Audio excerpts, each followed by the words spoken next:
ইসরায়েলের যুদ্ধবাজ প্রধানমন্ত্রী এবং যুদ্ধ অপরাধী প্রধানমন্ত্রী বেনিয়ামিন নেতানিয়াহু কি বেঁচে আছেন, না তিনি মারা গেছেন, এটি নিয়ে জল্পনা কল্পনা ডালপালা মেলছে।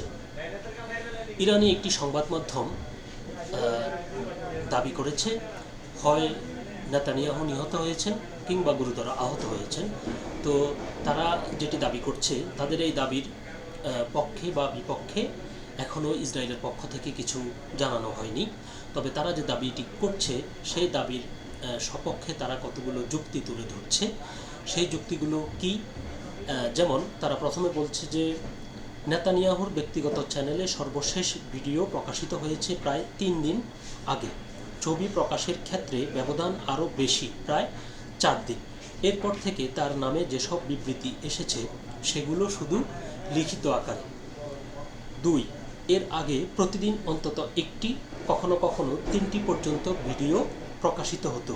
গত 3 দিনে একটিও ভিডিও না আসায় জল্পনা আরও তীব্র হয়েছে। অর্থাৎ যেখান থেকে দিনে 1টি, 2টি, 3টি এরকম ভিডিও প্রকাশ করা হতো, সেখান থেকে 3 দিন বা 4 দিনেও কোনো ভিডিও প্রকাশ না করা, অর্থাৎ তারা যেটি বলছে যে তিনি হয় নিহত হয়েছেন কিংবা তিনি গুরুতর আহত হয়েছেন, তাদের সেই দাবির পক্ষেই সত্যতা প্রমাণ করে। 3 নম্বরে তারা বলছে যে 8 মার্চ থেকে নেতানিয়াহুর বাসভবনের চারপাশে নিরাপত্তা ব্যবস্থা ব্যাপকভাবে জোরদার করা হয়েছে। বিশেষ করে আত্মঘাতী ড্রোন হামলার ঝুঁকি মোকাবেলায় অতিরিক্ত সতর্কতা নেওয়া হয়েছে বলে খবর। 4 নম্বরে তারা বলছে মার্কিন প্রেসিডেন্ট ডোনাল্ড ট্রাম্পের জামাতা জ্যারেড কুশনার এবং ট্রাম্পের বিশেষ প্রতিনিধি স্টিভ উইটকফের ইসরায়েল সফর হঠাৎ বাতিল হয়েছে, যা আজকের জন্য নির্ধারিত ছিল। এই বাতিলের পেছনে নেতানিয়াহুর স্বাস্থ্য বা নিরাপত্তা সংক্রান্ত কোনো ঘটনা রয়েছে বলে অনেকেই মনে করছেন। বলতেছে ডোনাল্ড ট্রাম্পের জামাতার মতো একজন এরকম গুরুত্বপূর্ণ ব্যক্তির যে সফর, সেটি স্থগিত করার কারণ এটি হতে পারে, হয় তিনি নিহত হয়েছেন কিংবা গুরুতর আহত হয়েছেন। তারপর বলছে 5 নম্বরে ফরাসি প্রেসিডেন্ট এমানুয়েল মাখোর সঙ্গে নেতানিয়াহুর কথিত টেলিফোন আলাপ নিয়ে ইলিসি প্রাসাদের বিবৃতিতে কোনো তারিখ উল্লেখ করা হয়নি, শুধু একটি লিখিত বিবরণ প্রকাশ করা হয়েছে, যা সাধারণত সরাসরি যোগাযোগের ক্ষেত্রে দেখা যায় না।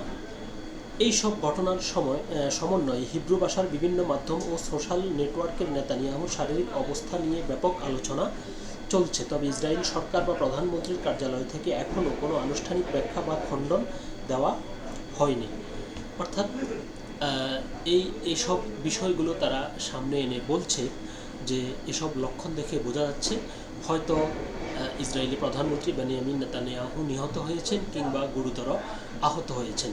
এখন তারা যে বিষয়গুলো সামনে নিয়ে এসেছে, এর সপক্ষে কিংবা বিপক্ষে ইসরায়েলের পক্ষ থেকে পাল্টা কোনো বিবৃতি কিংবা পাল্টা কোনো যুক্তি খণ্ডন করা হয়নি। অর্থাৎ তারা বিষয়গুলো স্বীকারও করেনি, আবার অস্বীকারও করেনি, অর্থাৎ তারা নীরব রয়েছে।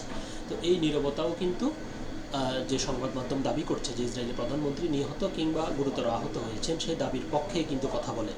তারপরও দেখা যাক, আমরা আরও অপেক্ষা করি। সময়ের সাথে সাথে বিষয়টি আরও পরিষ্কার হবে যে এটি কি আসলেই সত্যি যে ইসরায়েলি প্রধানমন্ত্রী বেনিয়ামিন নেতানিয়াহু নিহত হয়েছেন কিংবা গুরুতর আহত হয়েছেন, নাকি তিনি সম্পূর্ণ সুস্থ রয়েছেন। সকলে ভালো থাকবেন, সুস্থ থাকবেন। আল্লাহ হাফেজ।